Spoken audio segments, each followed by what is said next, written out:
میرے ایک مخلص ہیں، انہوں نے مجھے وہاں بتایا کہ وہاں مزار ہے اہل البیت کی ایک بہت بڑی ہستی کی، آپ ضرور جائیں، میرے لیے بھی دعا کیجیے گا۔ میں وہاں گیا، جنازے تھے، جنازے بھی پڑھے، ان کے پھر فضائل میں نے آپ کو پچھلے سال بیان کیے تھے، اور وہ ہم نے عمل بھی کیا تھا 3 جمعراتوں کا۔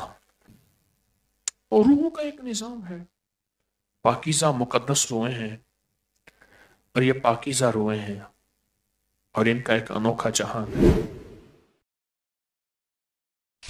اب ان کے واقعات میں کچھ آپ کی خدمت میں عرض کرتا ہوں۔ یہ عالم ارواح کا ایک بہت بڑا نظام ہے جو میں واقعات آپ کی خدمت میں عرض کرتا ہوں۔ نواب سید محمد صدیق حسن بھوپالی رحمت اللہ علیہ، وہ ہیں تقریباً 250-300 کتابوں کے مصنف ہیں، بہت بڑی ہستی تھے، بھوپال کے نواب تھے۔ فرمایا کہ ایک مرتبہ ابو ایک بزرگ ہیں مواہب شاذلی،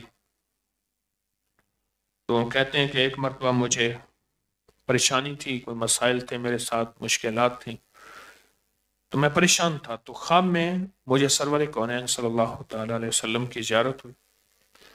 فرمایا جب تجھے کوئی مشکل پیش آئے تو سیدہ نفیسہ طاہرہ کی نظر مان لیا کر، اگرچہ ایک پیسہ ہی کیوں نہ ہو، تیری مشکل حل ہو جائے گی۔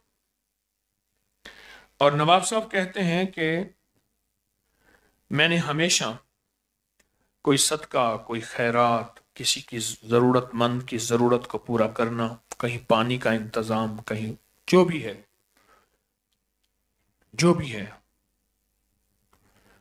اس کو ہدیہ کر دیا، اور یہ نیت کر دی کہ میں اس کا ثواب سیدہ کی بارگاہ میں پیش کر رہا ہوں، اور کہا کہ اللہ نے میرا کام کر دیا۔